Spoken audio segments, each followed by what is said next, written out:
저는 올해 65입니다. 남들이 보기엔 행복한 노년을 보내는 것처럼 보이죠. 아들 둘 다 잘 키워서 결혼시켰고 손주도 셋이나 있습니다. 매주 일요일이면 온 가족이 모여 저녁을 먹어요. 웃음소리가 끊이지 않는 식탁, 그걸 보며 저는 미소 짓습니다.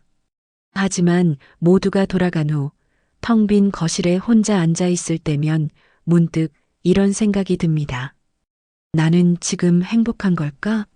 아니, 그냥 행복한 척하고 있는 건 아닐까? 제 이름은 박영자입니다. 남편 김동철과 35년을 함께 살았어요. 평범한 가정이었죠. 크게 싸우지도 않았지만 그렇다고 특별히 다정하지도 않았습니다.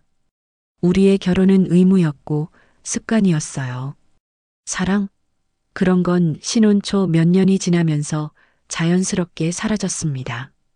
남편은 5년 전 갑작스러운 심장마비로 세상을 떠났어요. 장례식장에서 저는 울었습니다. 하지만 솔직히 말하면 그 눈물이 슬픔 때문이었는지 아니면 앞으로 혼자 살아가야 한다는 두려움 때문이었는지 저도 잘 모르겠어요. 처음 1년은 정말 힘들었습니다. 혼자 먹는 밥이 이렇게 맛없을 줄 몰랐어요. TV를 켜놔도 집안은 너무 조용했고 밤이면 불안감이 밀려왔습니다. 그때마다 큰딸 수진이가 전화를 걸어줬어요. 엄마, 오늘 하루 어땠어요? 밥은 잘 드셨어요? 수진이의 목소리만 들어도 조금은 마음이 놓였습니다. 하지만 동시에 미안했어요. 38살 딸이 자기 인생도 바쁜데 늙은 어미 걱정을 해야 한다는 게 시간이 지나면서 저는 적응했습니다. 아니, 적응한 척 했다고 해야 맞겠네요. 매일 비슷한 시간에 일어나고 비슷한 음식을 먹고 비슷한 시간에 잠들었어요. 가끔 동네 친구들과 차를 마시거나 복지관 프로그램에 참여했지만 집으로 돌아오면 여전히 공허했습니다. 어느 날 수진이가 집에 놀러 왔어요. 제가 준비한 잡채와 불고기를 맛있게 먹더니 식사를 마친 후 조심스럽게 말을 꺼냈습니다. 엄마, 요즘 어때요? 많이 외로우시죠? 저는 괜찮다고 적응했다고 대답했어요. 하지만 수진이는 제 눈을 똑바로 보더니 이렇게 말했습니다. 엄마는 거짓말을 못하세요. 눈빛만 봐도 다 알아요. 엄마가 웃을 때도 눈은 웃지 않잖아요. 그 말에 가슴 한구석이 뜨끔했습니다. 딸은 저보다 저를 더 잘 알고 있었던 거죠. 수진이는 가방에서 전단지 하나를 꺼냈어요. 실버 문화동호회 마이너스 즐거운 노년을 함께 하세요라고 적혀 있었습니다. 등산, 서예, 노래교실, 춤, 요리 등 다양한 활동이 소개되어 있었어요. 엄마, 여기 한번 가보시는 게 어때요? 혼자 집에만 계시지 말고 사람들이랑 어울리면서 새로운 취미도 만들고 요즘 이런 동호회 많이들 다니신대요. 저는 고개를 저었습니다. 나이 들어서 새로운 사람들을 만나는 게 쉽지 않았어요. 게다가 저는 원래 낯을 많이 가리는 편이었습니다.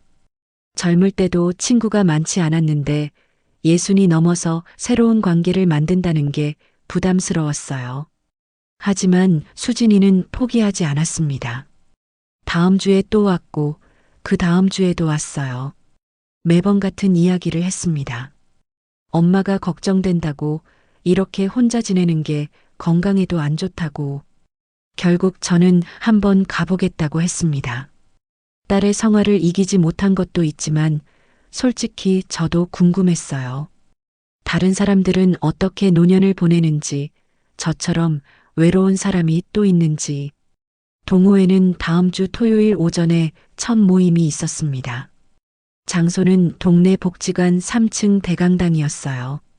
수진이는 제가 마음을 바꿀까봐 당일 아침 직접 데리러 왔습니다. 엄마, 오늘 그냥 구경만 하신다 생각하세요. 부담 가지지 마시고요. 복지관에 도착하니 이미 열댓 명의 어르신들이 모여 계셨어요. 모두 저처럼 60에서 70 사이로 보였습니다. 어떤 분은 깔끔한 양복을 입고 계셨고 어떤 분은 편안한 등산복 차림이었어요. 분위기는 생각보다 활기차 보였습니다. 수진이가 저를 담당자에게 소개했고 저는 어색한 미소를 지으며 인사했습니다. 그러고는 구석 자리에 앉았어요. 낯선 환경이 불편했지만 동시에 묘한 설렘도 있었습니다. 그때였습니다. 문이 열리며 한 남자분이 들어오셨어요. 키가 크고 허리가 곧았으며 회색 머리카락이 단정하게 빗겨져 있었습니다. 그분의 얼굴을 보는 순간 저는 숨이 멎을 것 같았습니다. 왜 이렇게 가슴이 두근거리는 걸까요? 저는 그분을 본 적이 없는데 묘하게 낯설지 않았어요. 마치 오래전 어디선가 마주쳤던 사람 같은 그런 느낌이었습니다. 그분도 저를 봤습니다. 우리의 눈이 마주쳤고 그 순간 시간이 멈춘 것 같았어요. 그분은 잠시 당황한 표정을 지었지만 이내 고개를 끄덕이며 인사했습니다. 저도 어색하게 고개를 숙였죠. 모임이 시작됐습니다. 담당자가 동호회의 취지를 설명했고 자기소개 시간이 이어졌어요. 차례로 돌아가며 이름과 간단한 소개를 했습니다.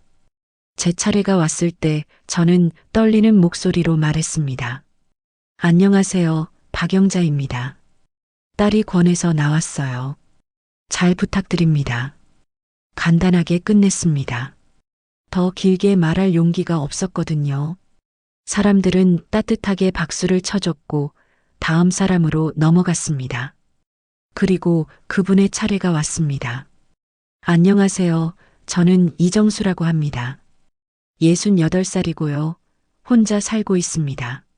새로운 사람들을 만나고 싶어서 이 자리에 나왔어요. 잘 부탁드립니다. 목소리가 낮고 차분했습니다. 그리고 뭔가 쓸쓸한 느낌도 있었어요. 혼자 산다는 그 말이 제 귓가에 맴돌았습니다. 모임이 끝나고 다과회가 있었습니다. 저는 커피 한 잔을 들고 창가에 서 있었어요.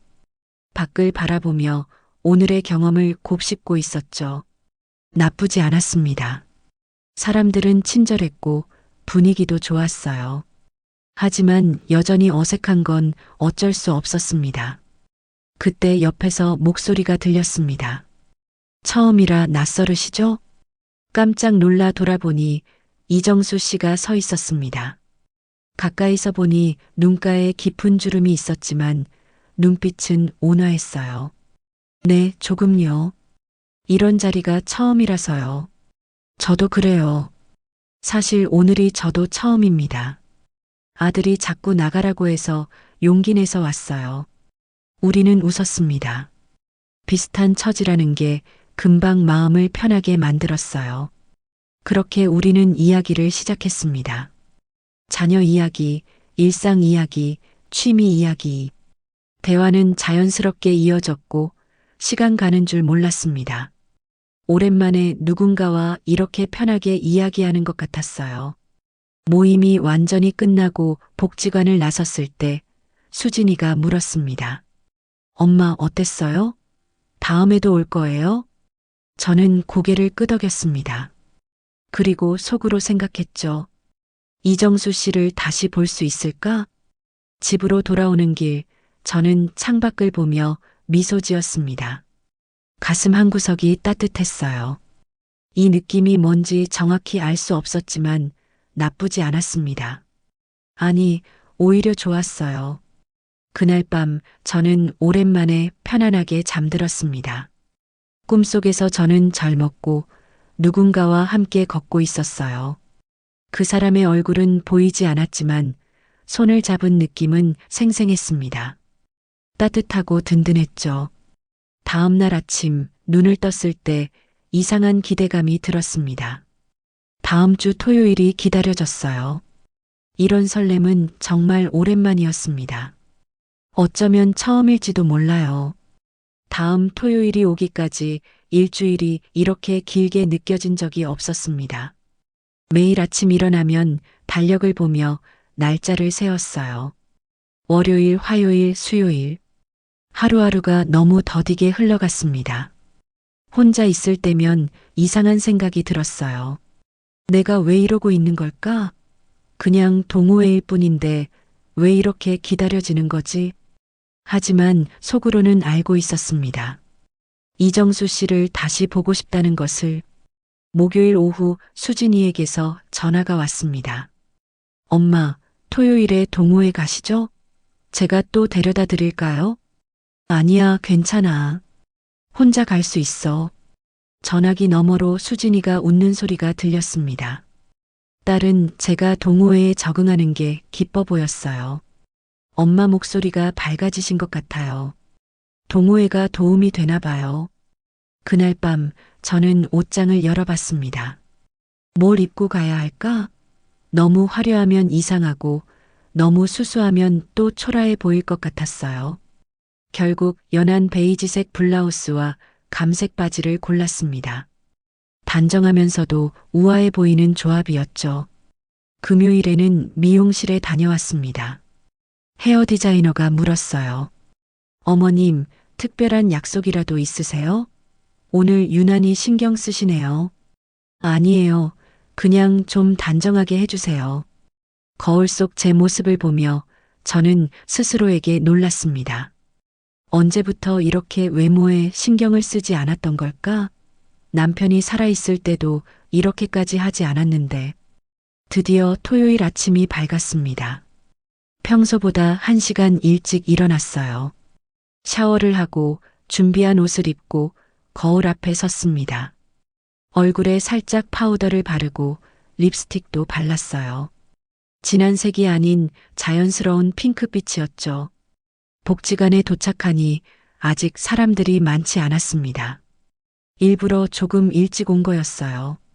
3층 대강당으로 올라가는 계단을 오르는데 가슴이 두근거렸습니다. 강당 문을 열고 들어서니 이미 몇 분이 와 계셨어요.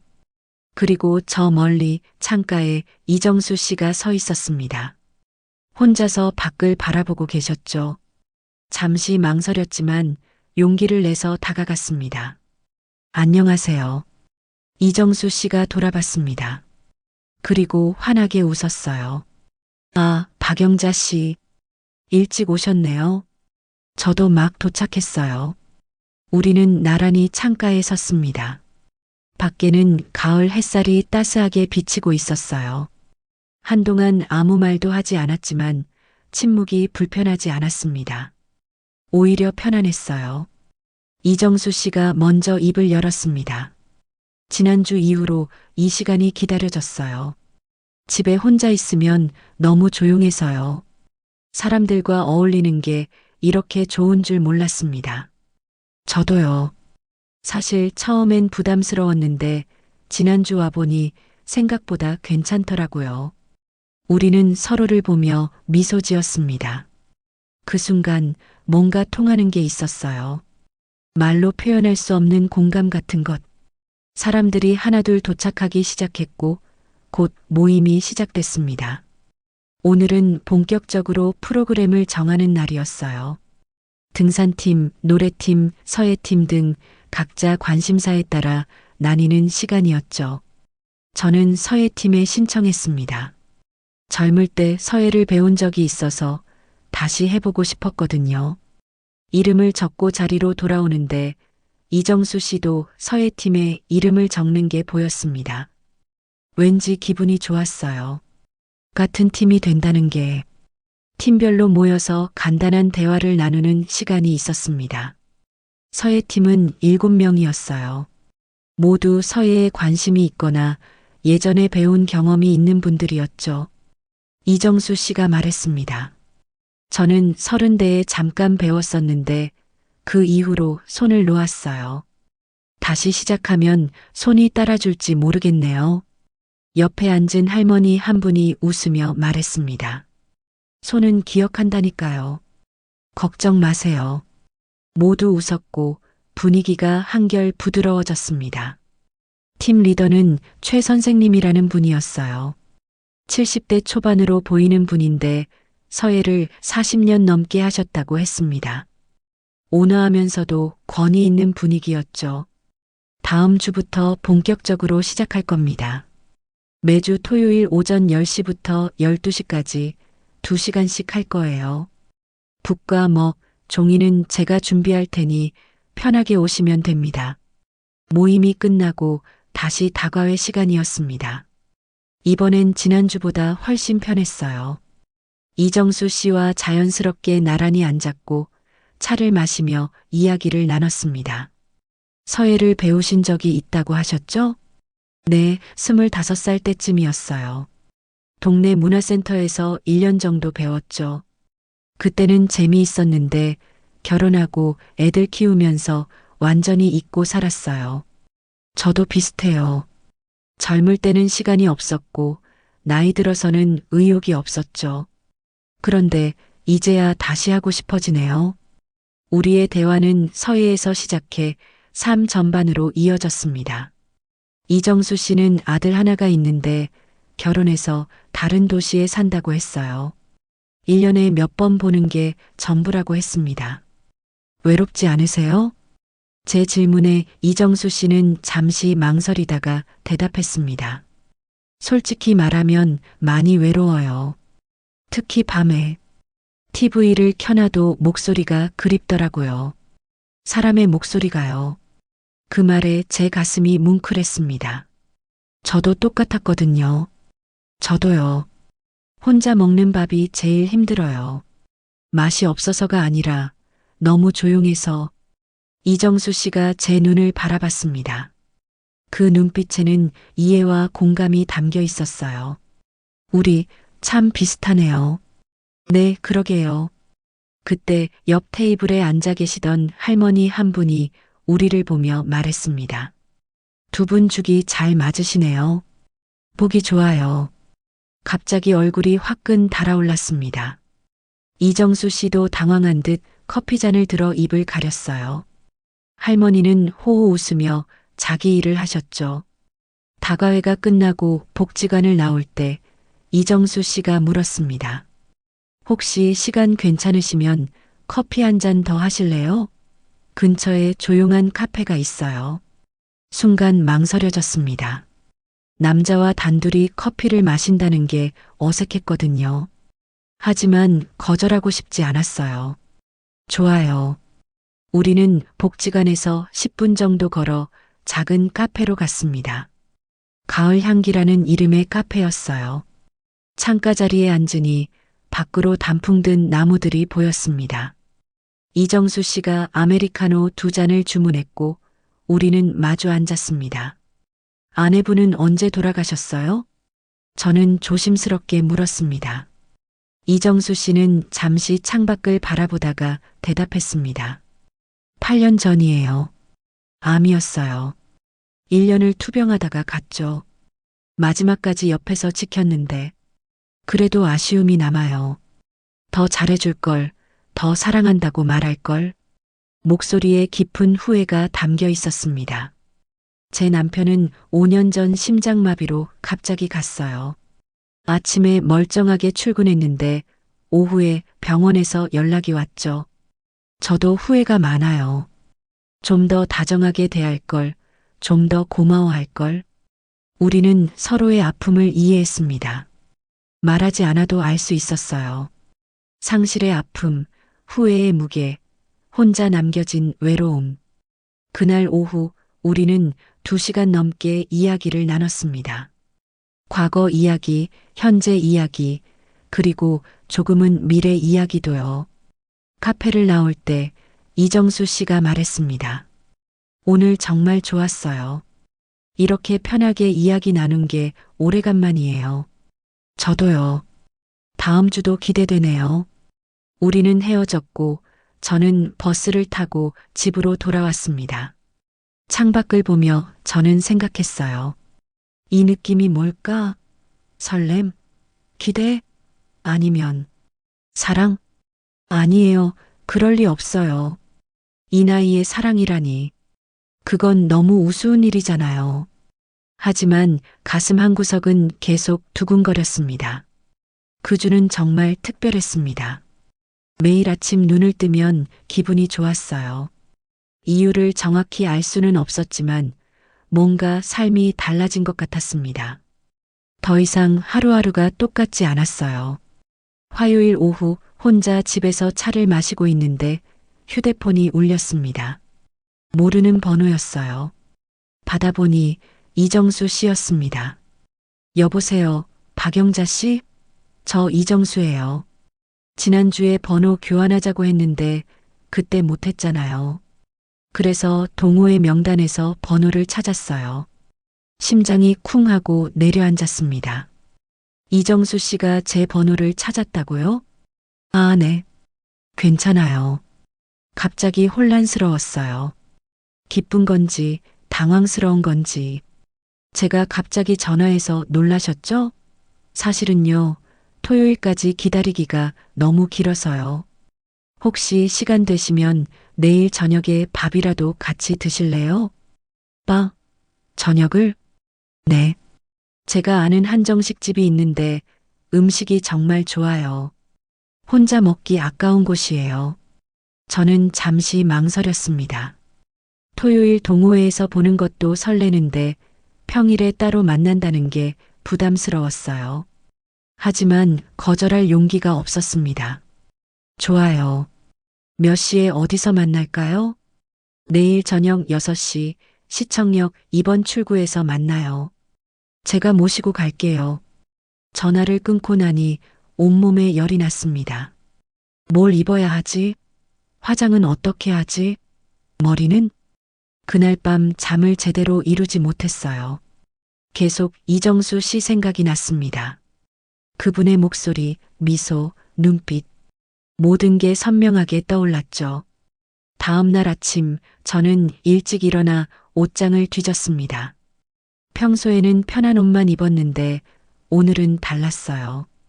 결국 몇 년 전 수진이가 사준 와인색 원피스를 꺼냈습니다. 한 번도 입지 않았던 옷이었죠. 오후에 미용실에 가서 머리를 손질했고 집에 돌아와서는 화장을 했습니다. 거울 속 제 모습이 낯설었어요. 언제 이렇게 공들여 꾸민 적이 있었나 싶었죠.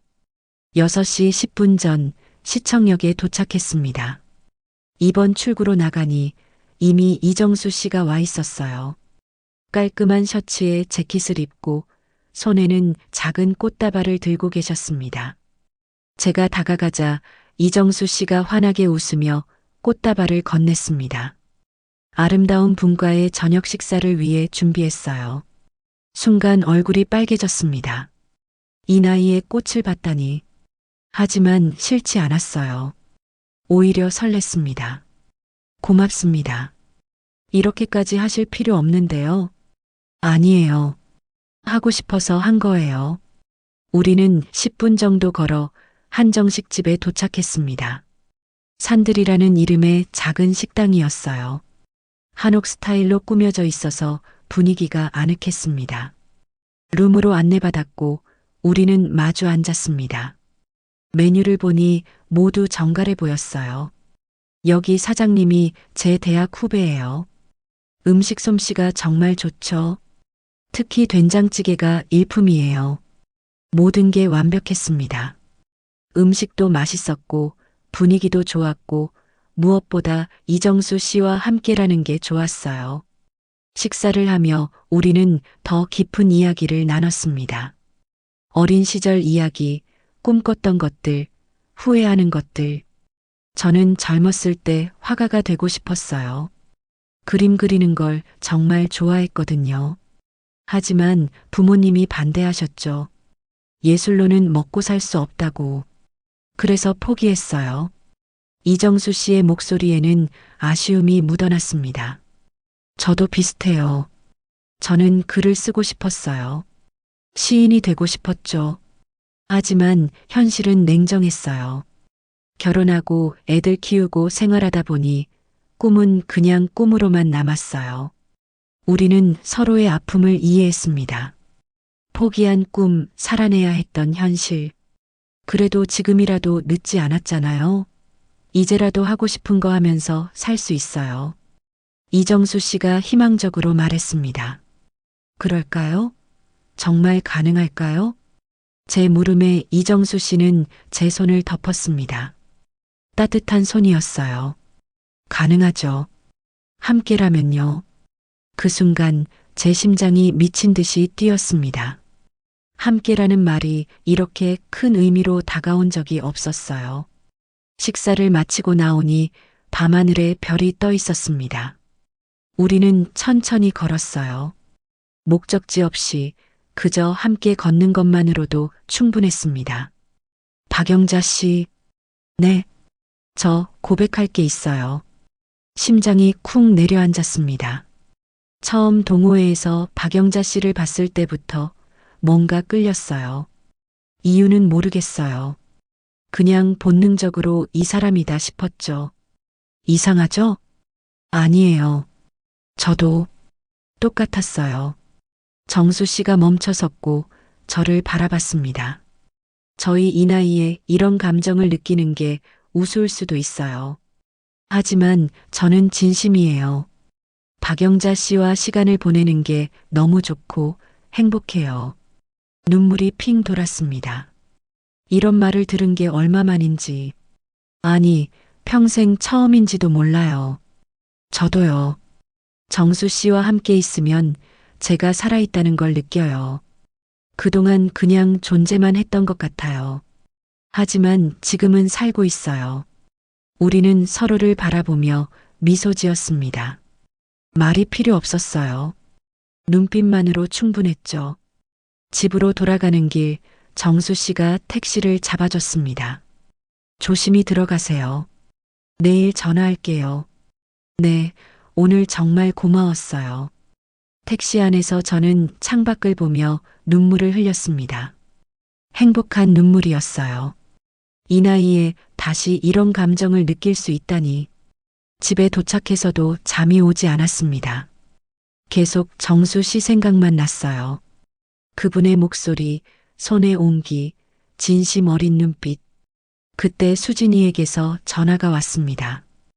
엄마 잠들기 전에 안부 전화드렸어요. 오늘 하루 어떠셨어요? 좋았어. 정말 좋았어. 목소리에서 행복이 묻어났는지 수진이가 웃으며 물었습니다. 엄마, 무슨 좋은 일 있으세요? 목소리가 완전 달라요. 아니야, 그냥 좋은 하루였어. 전화를 끊고 나니 이상한 죄책감이 들었습니다.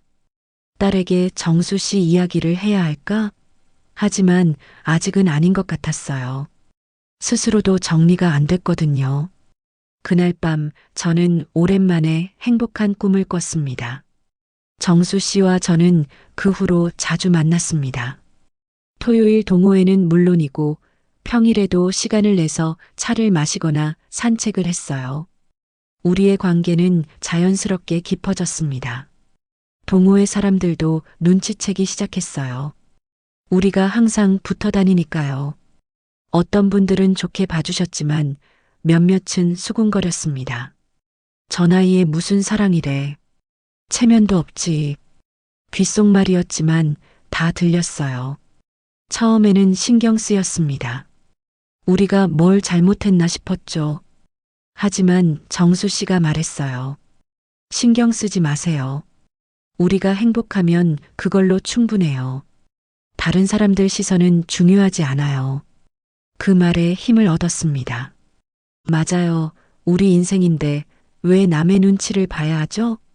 어느 날 정수 씨가 제안했습니다. 우리 아이들한테 이야기하는 게 어때요? 이제 그럴 때가 된 것 같아요. 순간 불안했습니다. 수진이가 뭐라고 할까? 이해해 줄까? 저는 아직 용기가 안 나요. 좀 더 시간을 주세요. 정수 씨는 이해한다며 고개를 끄덕였지만 눈빛에는 아쉬움이 있었어요. 일주일 후 수진이가 집에 놀러 왔습니다. 점심을 먹고 차를 마시는데 수진이가 물었어요. 엄마, 요즘 정말 많이 밝아지셨어요. 동호회 잘 다니시나 봐요? 응, 재미있어. 좋은 사람들도 많고, 특히 친해진 분 있으세요? 순간 가슴이 철렁했습니다. 수진이가 눈치챈 걸까? 글쎄, 다들 좋은 분들이야. 하지만 수진이는 계속 물었어요. 동호회에서 남자분도 있어요? 있지, 몇 분 계셔. 엄마랑 친한 분도 있고요. 더 이상 피할 수 없었습니다. 수진아, 엄마가 할 말이 있어. 수진이의 표정이 진지해졌습니다. 동호회에서 한 분을 알게 됐어. 이정수 씨라고. 우리 나이 또래고 좋은 분이야. 그분이랑 자주 만나고 있어. 수진이는 잠시 아무 말도 하지 않았습니다. 그러더니 조심스럽게 물었어요. 엄마, 혹시 그분이랑 사귀시는 거예요? 글쎄, 사귄다고 해야 하나. 우리 나이에 그런 표현이 맞는지 모르겠지만 수진이의 얼굴이 복잡해졌습니다. 엄마, 솔직히 말할게요. 전 찬성할 수 없어요. 가슴이 철렁 내려앉았습니다. 왜? 엄마가 행복하면 안 돼? 그게 아니라 너무 빨라요. 아빠 돌아가신 지 겨우 5년밖에 안 됐잖아요. 그리고 그 사람에 대해 아무것도 모르잖아요. 혹시 엄마 재산 노리는 건 아니에요? 수진이의 말에 화가 났습니다. 수진아, 내가 엄마를 얼마나 만만하게 보는 거니? 엄마가 그런 것도 구분 못할 것 같아? 아니에요. 그게 아니라 걱정돼서 그래요. 요즘 노인들 타깃으로 사기치는 사람들 많잖아요. 정수 씨는 그런 사람 아니야. 진심으로 엄마를 대해주시는 분이야. 수진이는 한숨을 쉬었습니다. 엄마, 제가 좀 더 알아보고 괜찮으면 그때 찬성할게요. 지금은 너무 빨라요. 대화는 거기서 끝났습니다. 수진이는 일찍 돌아갔고 저는 혼자 남았어요. 가슴이 답답했습니다. 그날 저녁 정수 씨에게 전화했습니다. 딸한테 이야기했어요. 어떻게 됐어요? 반대하더라고요. 너무 빠르대요. 그리고 당신을 의심해요. 전화기 너머로 정수 씨의 한숨이 들렸습니다. 그럴 줄 알았어요. 우리 아들도 비슷하게 말할 것 같아요. 어떻게 해야 할까요? 시간을 주는 수밖에요. 아이들도 이해할 때까지. 하지만 마음은 편하지 않았습니다. 딸의 반대가 이렇게 힘들 줄 몰랐어요. 며칠 후 수진이에게서 문자가 왔습니다. 엄마, 제가 너무 심하게 말한 것 같아요. 엄마 행복이 제일 중요한데 그분 한번 만나볼게요. 언제 시간 되세요? 그 문자를 보고 눈물이 났습니다. 딸이 이해해주려 노력하는 게 고마웠어요. 다음 주 일요일 수진이와 정수 씨가 만나기로 했습니다. 장소는 조용한 카페였어요. 저는 긴장돼서 전날 밤 잠도 제대로 못 잤습니다. 당일 카페에 먼저 도착해서 기다렸어요. 정수 씨가 오셨고 곧이어 수진이도 왔습니다. 인사를 나누고 자리에 앉았습니다. 분위기가 어색했어요. 수진이가 먼저 입을 열었습니다. 처음 뵙겠습니다. 엄마 딸 수진이에요. 반갑습니다.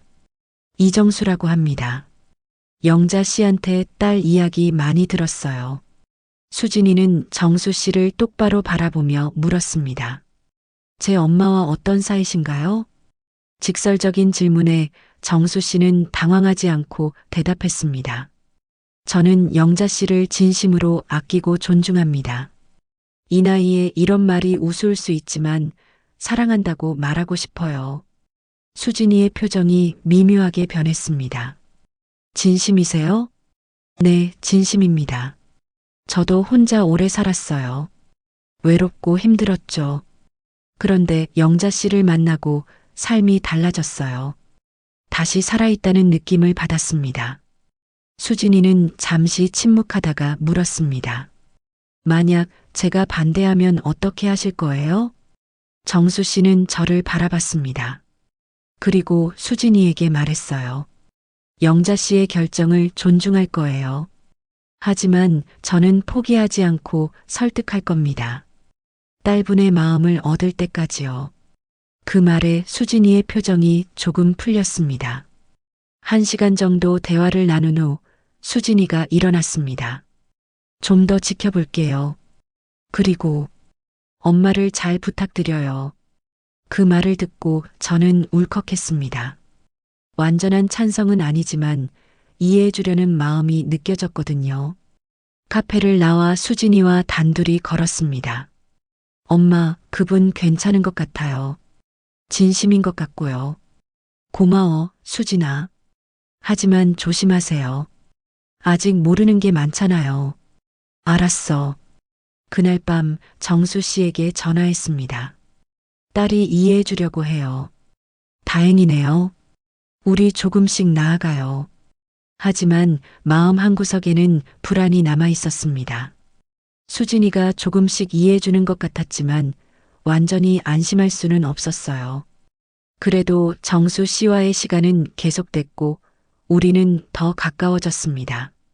어느 가을 저녁 정수 씨와 강변을 걷고 있었어요. 노을이 아름다웠고 바람은 선선했죠.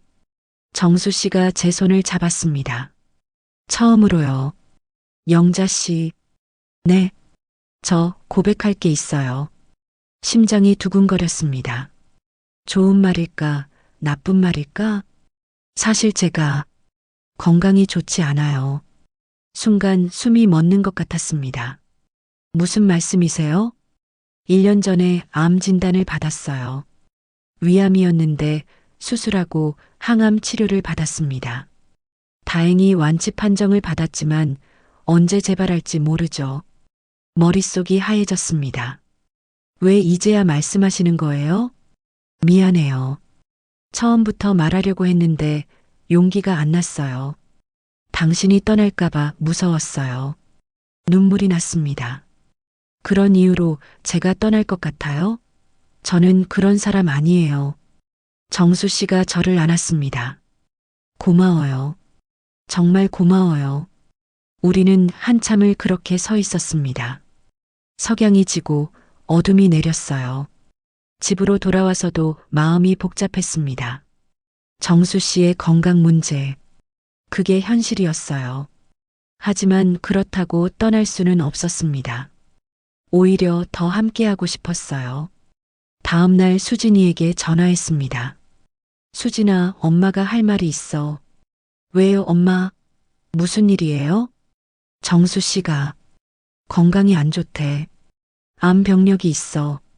전화기 너머로 수진이의 놀란 목소리가 들렸습니다. 뭐라고요? 그럼 엄마는 어떻게 하시려고요? 모르겠어. 하지만 떠날 수는 없어. 그분이 필요해. 엄마, 제발 정신 차리세요. 그 사람 때문에 엄마가 고생하실 거예요. 수진아, 사랑하는 사람이 아플 때 함께하는 게 당연한 거 아니니? 하지만 수진이의 반대는 더 심해졌습니다. 다음 날 직접 집으로 찾아왔어요. 엄마, 솔직히 말씀드릴게요. 저는 그 사람 반대예요.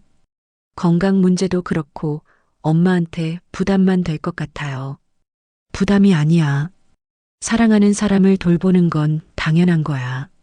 엄마는 평생 아빠 뒷바라지 하면서 사셨잖아요. 이제는 편하게 사셔야죠. 왜 또 고생을 사서 하세요? 수진이의 말에 화가 났습니다. 수진아, 내가 엄마 인생을 결정할 순 없어. 엄마도 내 인생을 살 권리가 있어. 엄마, 우리는 처음으로 크게 싸웠습니다. 수진이는 울면서 나갔고 저도 주저앉아 울었어요. 그날 밤 정수 씨에게 전화했습니다. 제 딸이 완전히 반대해요. 당신 건강 때문에. 미안해요. 제 때문에 딸과 사이가 나빠졌네요. 아니에요. 이건 제가 해결할 문제예요. 하지만 마음은 무거웠습니다. 딸과의 관계, 정수 씨의 건강, 모든 게 복잡했어요. 일주일 후 동호회에서 있었던 일입니다. 서예 연습을 하고 있는데 한 할머니가 다가왔어요. 최 선생님의 아내분이셨죠. 영자 씨, 잠깐 이야기 좀 할까요? 우리는 한적한 곳으로 갔습니다. 정수 씨랑 사귀신다면서요? 네, 그렇습니다. 정수 씨에 대해 아는 게 있어서요. 혹시 정수 씨가 과거에 재혼했던 거 알아요? 순간 머리가 멍해졌습니다. 뭐라고요? 첫 번째 부인이 돌아가시고 3년 후에 재혼했어요. 그런데 1년 만에 이혼했죠. 이유는 잘 모르겠지만 소문에는 성격 차이라고 하더라고요. 그 말을 듣고 충격을 받았습니다. 정수 씨가 재혼했다가 이혼했다고요? 왜 그 이야기를 안 한 거죠? 집으로 돌아와 정수 씨에게 전화했습니다. 정수 씨, 물어볼 게 있어요. 재혼하셨던 거 사실이에요? 침묵이 흘렀습니다. 누가 그 이야기를 했어요? 그게 중요한 게 아니잖아요. 사실이냐고요? 한숨 소리가 들렸습니다. 사실이에요. 첫 번째 아내가 죽고 너무 외로워서 재혼했어요. 하지만 실수였어요. 서로 맞지 않았죠. 1년 만에 헤어졌어요. 왜 말씀 안 하셨어요? 부끄러웠어요. 실패한 결혼을 자랑스럽게 말할 수 있는 사람이 어디 있겠어요? 하지만 저한테는 말했어야죠. 우리 사이인데. 미안해요. 정말 미안해요. 전화를 끊고 혼란스러웠습니다. 정수 씨를 믿어야 할까? 수진이 말이 맞는 걸까? 그날 밤 수진이가 다시 전화했습니다. 엄마, 제가 알아봤어요. 그 사람 재혼했다가 이혼했대요. 그것도 1년 만에. 뭔가 문제가 있는 거 아니에요? 알고 있어. 본인한테 들었어. 그런데도 계속 만나실 거예요? 모르겠어. 생각 좀 해볼게. 며칠 동안 정수 씨를 만나지 않았습니다. 전화도 받지 않았어요. 혼자 생각할 시간이 필요했거든요. 이 관계를 계속해야 할까? 딸의 반대, 정수 씨의 건강 문제, 숨긴 과거. 모든 게 부담이었어요. 하지만 동시에 정수 씨가 보고 싶었습니다. 그 목소리, 그 미소, 그 따뜻함. 모든 게 그리웠어요. 일주일 후 정수 씨가 집 앞에 찾아왔습니다. 영자 씨, 제발 문 열어주세요. 할 말이 있어요. 문을 열었습니다. 정수 씨는 초췌해 보였어요. 미안해요. 숨긴 건 잘못했어요. 하지만 당신을 잃고 싶지 않았어요. 제발 한 번만 용서해 주세요. 눈물이 흘렀습니다. 정수 씨, 솔직하게 말해 주세요. 다른 숨긴 것도 있어요? 없어요. 이제 다 말했어요. 제 인생의 모든 것. 우리는 오랫동안 이야기했습니다. 과거, 상처, 두려움. 모든 걸 나눴어요. 그날 밤 저는 결심했습니다. 계속하기로. 정수 씨와 다시 만나기 시작했지만 마음 한구석에는 여전히 불안이 자리 잡고 있었어요. 수진이의 반대는 계속됐고 동호회에서도 우리를 바라보는 시선이 부담스러웠습니다. 어느 날 저녁 혼자 집에 앉아 있는데 문득 남편 생각이 났습니다. 동철이 그 사람과 함께한 35년. 행복했을까? 솔직히 말하면 행복하지 않았어요. 우리는 서로를 사랑한 적이 없었습니다. 그냥 의무와 습관으로 살았죠. 아이들 때문에, 체면 때문에 그렇게 버텼어요. 하지만 정수 씨와는 달랐습니다. 진짜 설렘이 있었고, 진짜 행복이 있었어요. 이게 사랑이구나 싶었죠. 그런데 왜 이렇게 힘든 걸까요? 사랑하는 게 왜 이렇게 어려운 거죠? 다음 날 동호회서에 모임이 있었습니다. 정수 씨와 나란히 앉아 붓을 들었어요. 최 선생님이 오늘의 주제를 말했습니다. 오늘은 소망이라는 글자를 써보겠습니다. 각자의 소망을 떠올리며 정성껏 써보세요. 저는 한참을 생각했습니다. 내 소망이 뭘까? 정수 씨와 함께하는 거? 딸의 이해? 평온한 노년? 붓을 들고 천천히 획을 그었습니다. 소자를 쓰는데 손이 떨렸어요. 망자를 쓸 때는 눈물이 날 것 같았습니다. 정수 씨가 제 손을 덮었습니다. 괜찮아요. 천천히 해요. 그 따뜻함에 위로받았습니다. 모임이 끝나고 정수 씨와 밖으로 나왔습니다. 날씨가 쌀쌀해지고 있었어요. 겨울이 다가오고 있었죠. 영자 씨, 우리 어디 여행 갈까요? 깜짝 놀랐습니다. 여행이요? 네, 둘이서 바다라도 보러 가요. 추억도 만들고. 그 제안이 반가우면서도 부담스러웠어요. 딸이 알면 뭐라고 할까? 생각해 볼게요. 하지만 마음은 이미 움직이고 있었습니다. 정수 씨와 함께 여행을 간다는 상상만으로도 설렜어요. 그날 밤 수진이에게 전화했습니다. 수진아, 엄마가 며칠 여행 좀 다녀올까 해. 어디요? 누구랑요? 동호회 사람들이랑. 단체로. 거짓말이었어요. 하지만 진실을 말할 용기가 없었습니다. 좋아요, 엄마. 좀 쉬다 오세요. 그런데 조심하세요. 알았어. 전화를 끊고 죄책감이 들었습니다. 딸에게 거짓말을 하다니. 일주일 후 정수 씨와 저는 동해로 떠났습니다. 기차를 타고 3시간. 창밖으로 풍경이 스쳐 지나갔어요. 정수 씨가 제 손을 잡았습니다. 행복해요. 저도요. 동해에 도착해서 작은 펜션에 짐을 풀었습니다. 방이 2개 있는 곳이었어요. 각자 방을 사용하기로 했죠. 짐을 풀고 바다로 나갔습니다. 파도 소리가 크게 들렸고 바람은 차가웠어요. 하지만 마음은 따뜻했습니다. 정수 씨가 말했습니다. 젊었을 때 여기 와본 적 있어요. 신혼여행으로.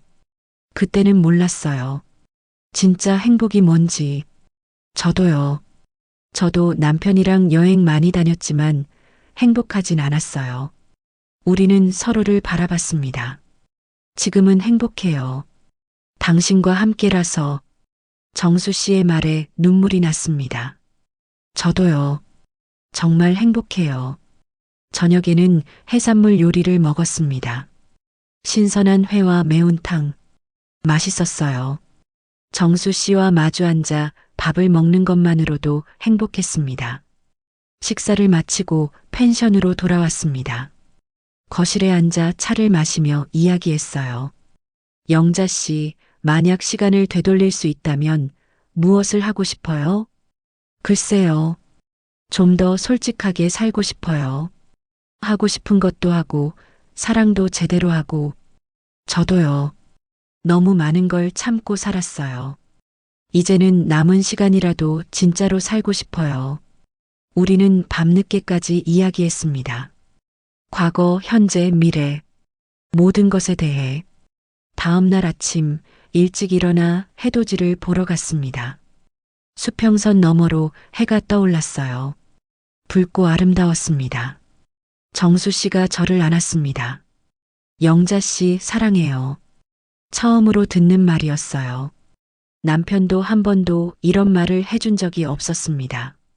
저도 사랑해요, 정수 씨.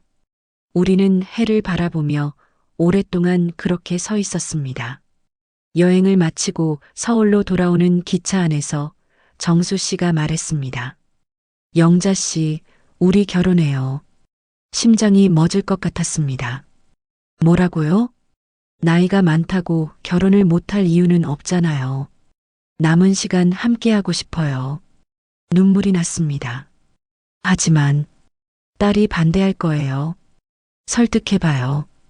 우리가 진심이라는 걸 보여주면 언젠가는 이해할 거예요. 저는 고개를 끄덕였습니다. 겁이 났지만 동시에 행복했어요. 집에 돌아와서 수진이에게 전화했습니다. 수진아, 엄마가 할 말이 있어. 직접 만나서 이야기하고 싶어. 다음 날 수진이가 집에 왔습니다. 제 표정을 보더니 물었어요. 엄마, 무슨 일이에요? 수진아, 엄마가 정수 씨랑 결혼하려고 해. 수진이의 얼굴이 하얘졌습니다. 뭐라고요? 엄마, 정신 차리세요. 이제 정신 차린 거야. 내 인생을 살기로 한 거야. 엄마, 제발 다시 생각해 주세요. 그 사람 믿을 수 없어요. 하지만 저는 결심했어요. 이번에는 물러서지 않을 거예요. 수진이와의 대화는 평행선이었습니다. 딸은 완강히 반대했고 저는 물러서지 않았어요. 며칠 동안 서로 연락도 하지 않았습니다. 정수 씨도 아들과 비슷한 상황이었어요. 아들이 강하게 반대하며 아버지가 판단력을 잃은 것 같다고 했대요. 우리는 서로 위로하며 버텼습니다. 어느 날 저녁 정수 씨와 만나 이야기를 나누고 있는데 정수 씨의 얼굴색이 안 좋아 보였어요. 정수 씨, 괜찮으세요? 네, 괜찮아요. 요즘 좀 피곤해서 그래요. 하지만 불안했습니다. 암 병력이 있는데 건강이 악화되는 건 아닐까? 병원 한번 다녀오세요. 괜찮아요. 다음 주에 정기 검진 있어요. 그때 확인하면 돼요. 하지만 제 불안은 적중했습니다. 일주일 후 정수 씨에게서 전화가 왔어요.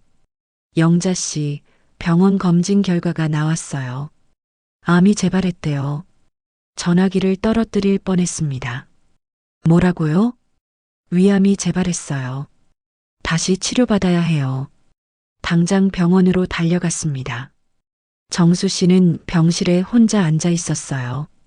창밖을 멍하니 바라보고 있었죠. 정수 씨, 돌아보더니 억지로 미소를 지었습니다. 왔어요? 걱정시켜서 미안해요. 저는 정수 씨를 안았습니다. 울지 마세요. 괜찮을 거예요. 하지만 눈물이 멈추지 않았어요. 의사는 항암 치료를 다시 시작해야 한다고 했습니다. 최소 6개월. 상태에 따라 더 길어질 수도 있다고 했어요.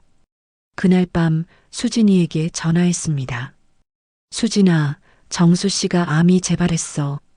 전화기 너머로 수진이의 한숨이 들렸습니다. 그래서 엄마는 어떻게 하실 거예요? 곁에 있어줄 거야. 치료받는 동안. 엄마, 그럼 엄마는요? 엄마 건강은요? 괜찮아. 엄마는 건강해. 엄마, 제발 좀 생각하세요. 전화를 끊고 울었습니다. 왜 이렇게 힘든 걸까요? 사랑하는 게 왜 이렇게 어려운 거죠? 다음 날부터 정수 씨의 항암 치료가 시작됐습니다. 저는 매일 병원에 갔어요. 정수 씨 곁을 지켰습니다.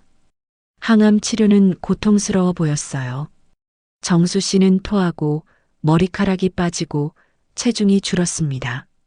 보는 제 마음도 아팠어요. 하지만 정수 씨는 웃으려 했습니다. 괜찮아요. 이 정도는 견딜 수 있어요. 당신이 옆에 있으니까. 한 달이 지났습니다. 정수 씨의 상태는 조금씩 나아지는 것 같았어요.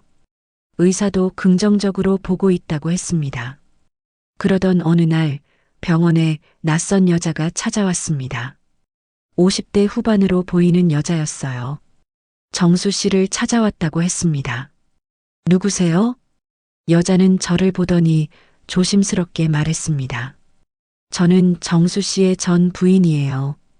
재혼했던 순간 숨이 멎었습니다. 병문안 왔어요. 정수 씨가 아프다는 소식을 들었어요. 정수 씨는 당황한 표정이었습니다. 미경 씨, 왜 왔어요? 그냥 걱정돼서요. 우리 비록 이혼했지만 완전히 남이 된 건 아니잖아요. 저는 불편했습니다. 전 부인이라니. 게다가 아직도 정수 씨를 걱정한다고?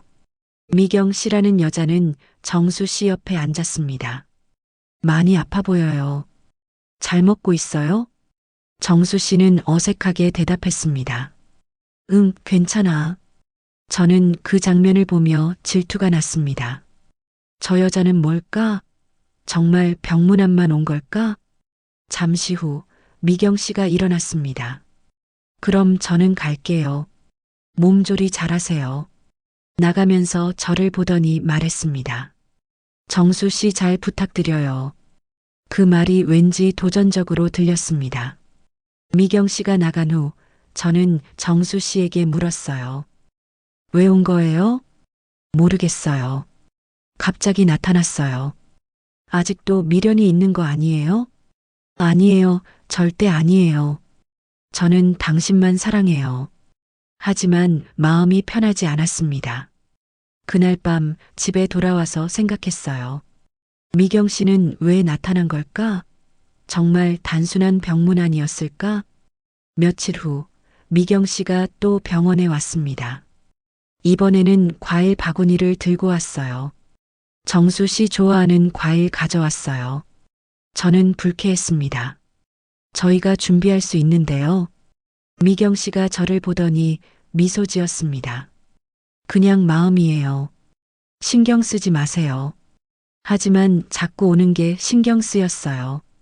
일주일 후 미경 씨가 세 번째로 왔습니다. 이번에는 저에게 이야기하고 싶다고 했어요.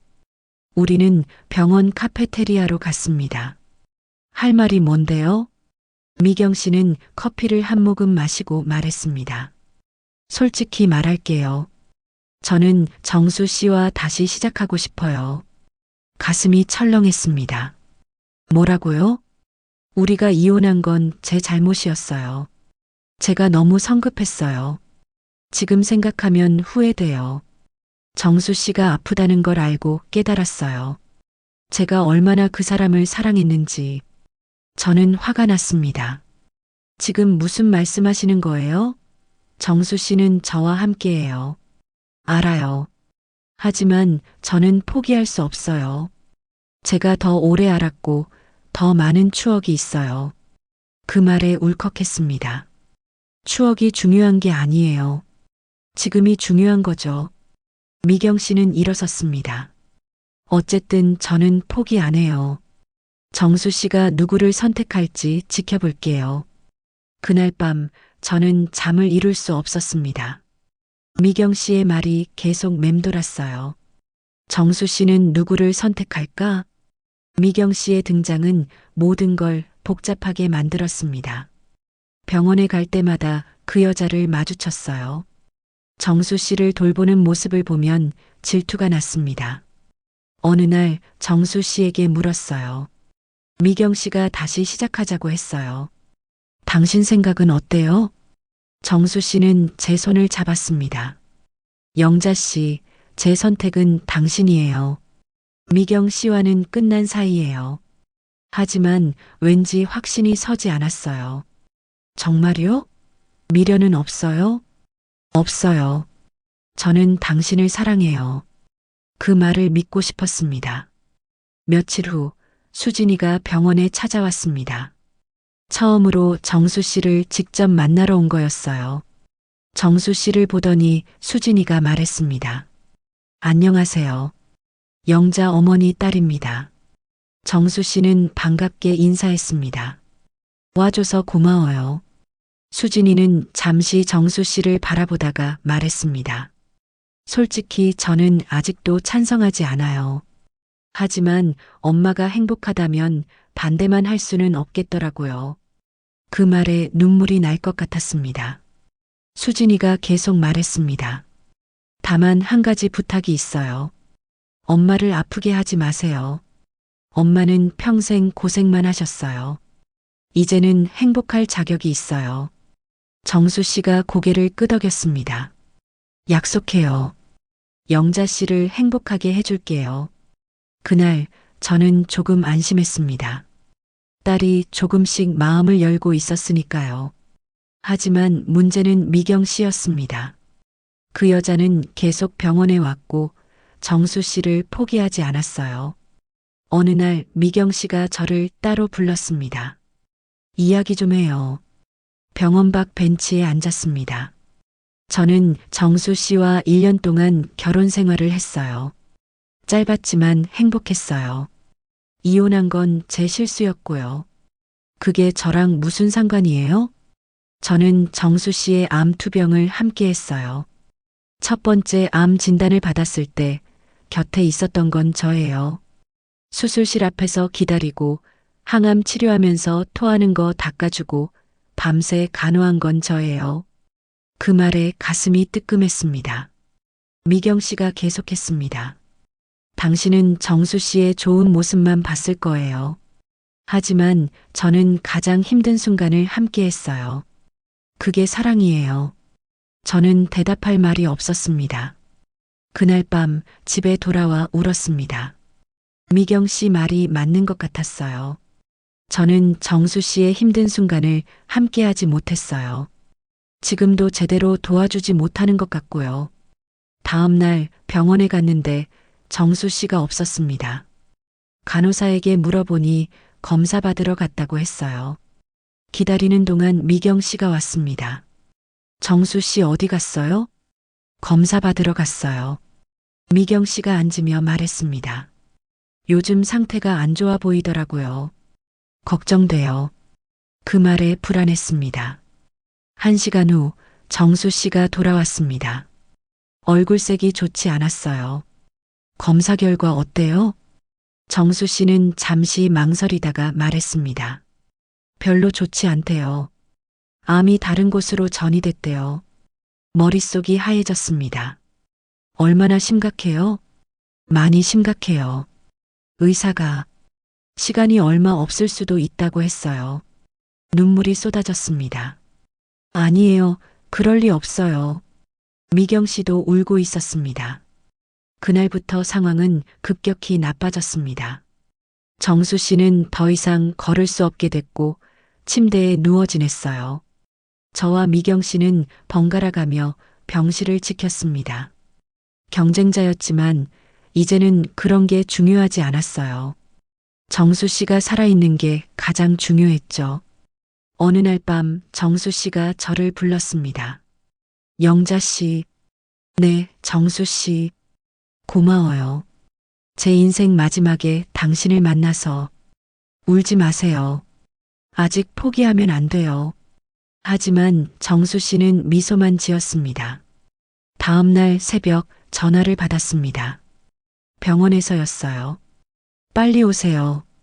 정수 씨 상태가 위급합니다. 택시를 타고 병원으로 달려갔습니다. 중환자실 앞에 미경 씨가 서 있었어요. 울고 있었습니다.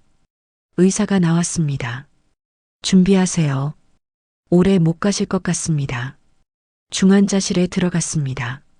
정수 씨는 산소 마스크를 쓰고 누워 있었어요. 제 손을 잡았습니다. 사랑해요, 영자 씨. 저도 사랑해요, 정수 씨.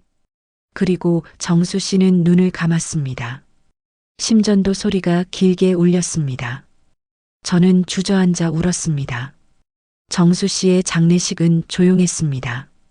동호회 회원들과 가까운 사람들만 참석했어요. 미경 씨도 왔고 수진이도 함께 했습니다. 상주는 정수 씨의 아들이었지만 저도 계속 곁에 있었어요. 누가 뭐라 하든 상관없었습니다. 제가 사랑한 사람이었으니까요. 장례식장에서 미경 씨를 만났습니다. 슬프네요. 네. 우리는 서로를 바라봤습니다. 경쟁자였지만 이제는 같은 아픔을 가진 사람들이었어요. 미경 씨가 말했습니다. 정수 씨가 당신을 진심으로 사랑했어요. 제가 봤어요. 그 말에 눈물이 났습니다. 미경 씨도 그랬어요. 정수 씨가 미경 씨 이야기할 때 미안해했어요. 잘해주지 못했다고. 미경 씨도 울었습니다. 우리는 서로를 안았습니다. 정수 씨를 사랑한 두 여자. 이제는 모두 과거가 됐어요. 장례를 치르고 집으로 돌아왔습니다. 텅 빈 집이 너무 조용했어요. 수진이가 함께 와서 말했습니다. 엄마, 괜찮으세요? 괜찮아. 엄마는 강해. 하지만 밤이 되자 견딜 수 없었습니다. 정수 씨가 너무 보고 싶었어요. 전화하고 싶었고 만나고 싶었어요. 며칠 동안 아무것도 하지 못했습니다. 먹지도 않고 잠도 자지 않았어요. 그냥 멍하니 앉아 있었죠. 수진이가 매일 전화했습니다. 엄마, 밥은 드셨어요? 응, 먹었어. 거짓말이었어요. 아무것도 먹지 않았습니다. 일주일 후 동호회에서 연락이 왔습니다. 다음 모임에 나오라고요. 처음에는 거절하려 했어요. 하지만 수진이가 말했습니다. 엄마, 나가세요. 집에만 있으면 더 힘들어요. 그래서 동호회에 나갔습니다. 사람들이 위로해줬어요. 최 선생님도 말했습니다. 영자 씨, 힘내세요. 정수 씨가 바라는 건 당신이 행복한 거예요. 그 말에 눈물이 났습니다. 서예 시간에 붓을 들었습니다. 오랜만이었어요. 손이 떨렸습니다. 오늘의 주제는 희망이었어요. 희망? 제게 아직 희망이 있을까요? 붓을 들고 천천히 글씨를 썼습니다. 획 하나하나에 마음을 담았어요. 글씨를 완성하고 보니 눈물이 떨어졌습니다. 종이에 눈물 자국이 번졌어요. 하지만 이상했습니다. 슬픔만 있는 게 아니었어요. 뭔가 따뜻한 것도 느껴졌습니다. 정수 씨가 남긴 것들, 사랑, 추억, 용기. 모임이 끝나고 집으로 돌아오는 길, 하늘을 올려다봤습니다. 구름 사이로 햇살이 비쳤어요. 정수 씨, 보고 있어요? 바람이 불었습니다. 마치 대답하는 것 같았어요. 집에 도착해서 정수 씨가 준 편지를 꺼냈습니다. 마지막 날 정수 씨가 몰래 준비해둔 편지였어요. 영자 씨에게. 이 편지를 읽고 있다면 저는 이미 떠난 후겠죠. 미안해요. 더 오래 함께하지 못해서. 하지만 후회는 없어요. 당신을 만난 건 제 인생 최고의 행운이었어요. 당신 때문에 마지막이 행복했어요. 부탁이 있어요. 슬퍼하지 마세요. 저를 위해 울지 마세요. 대신 웃어주세요. 행복해주세요. 그게 제가 바라는 거예요. 언제나 당신을 사랑해요. 정수올림. 편지를 읽고 또 울었습니다. 하지만 이번에는 조금 다른 눈물이었어요. 슬프지만 감사했습니다. 다음 날 아침 창문을 열었습니다. 신선한 공기가 들어왔어요. 새로운 하루가 시작됐습니다. 정수 씨가 떠난 지 석 달이 지났습니다. 여전히 그리웠지만 이제는 조금씩 일상으로 돌아왔어요. 동호회는 계속 다녔습니다. 서예도 열심히 했고요. 사람들과 어울리며 조금씩 웃음을 되찾았습니다. 어느 날 최 선생님이 제안했습니다. 영자 씨, 다음 달에 서예 전시회를 하려고 해요. 참여하시겠어요? 처음에는 망설였습니다. 제 실력으로 가능할까? 하지만 수진이가 말했습니다. 엄마 하세요. 정수 씨도 기뻐하실 거예요. 그래서 참여하기로 했습니다. 한 달 동안 열심히 준비했어요. 전시할 작품은 사랑이라는 글자였습니다. 사랑. 정수 씨가 제게 가르쳐 준 것. 전시회 당일 많은 사람이 왔습니다. 동호회 회원들, 수진이 가족, 그리고 미경 씨도 왔어요. 제 작품 앞에서 미경 씨가 말했습니다. 아름다워요. 정수 씨가 보면 자랑스러워 할 거예요. 고마워요. 우리는 미소를 교환했습니다. 전시회가 끝나고 수진이가 말했습니다. 엄마, 자랑스러워요. 이렇게 강한 모습 처음 봐요. 엄마도 사람이야. 약할 때도 있고 강할 때도 있지. 수진이가 제 손을 잡았습니다. 엄마, 이제 행복하실 거죠? 응, 행복할 거야. 정수 씨가 바라는 대로. 그날 밤 집에 돌아와 창밖을 바라봤습니다. 별이 반짝이고 있었어요. 정수 씨 봤어요? 제가 해냈어요. 바람이 불었습니다. 따뜻한 바람이었어요. 저는 미소 지었습니다. 더 이상 슬프지 않았어요. 정수 씨는 제 마음속에 살아 있었으니까요. 다음 날 동호회에 갔습니다. 새로운 회원이 몇 명 왔더라고요. 그중 한 분이 저에게 다가왔습니다. 안녕하세요. 처음 뵙겠습니다. 저는 강민호라고 해요. 반갑습니다. 박영자예요. 강민호 씨는 온화한 미소를 지었습니다. 정수 씨와는 다른 느낌이었지만 편안했어요. 서예에 관심 있으세요? 네, 배우고 싶어요. 잘 부탁드려요. 우리는 자연스럽게 이야기를 나눴습니다. 그 모습을 보며 최 선생님이 말했습니다. 영자 씨, 다시 시작하는 거예요? 저는 웃으며 대답했습니다. 아직 모르겠어요. 하지만 가능성은 열어두려고요. 최 선생님이 고개를 끄덕였습니다. 좋아요. 인생은 계속되는 거니까요. 맞아요. 인생은 계속됩니다. 모임이 끝나고 강민호 씨와 함께 커피를 마셨습니다. 영자 씨는 서예를 오래 하셨나 봐요. 실력이 좋으시더라고요. 아니에요. 아직 멀었어요. 우리는 편하게 이야기했습니다. 과거, 현재, 미래에 대해. 강민호 씨도 호랍이었어요. 부인이 5년 전에 돌아가셨다고 했습니다. 저와 비슷했어요. 외롭고 새로운 시작을 원하는. 헤어질 때 강민호 씨가 물었습니다. 다음 주에도 올 거죠? 네, 올게요. 그럼 그때 봬요. 집으로 돌아오는 길, 저는 하늘을 올려다봤습니다. 정수 씨, 괜찮죠? 제가 다시 시작해도? 바람이 불었습니다. 부드럽고 따뜻한 바람이었어요. 저는 미소 지었습니다.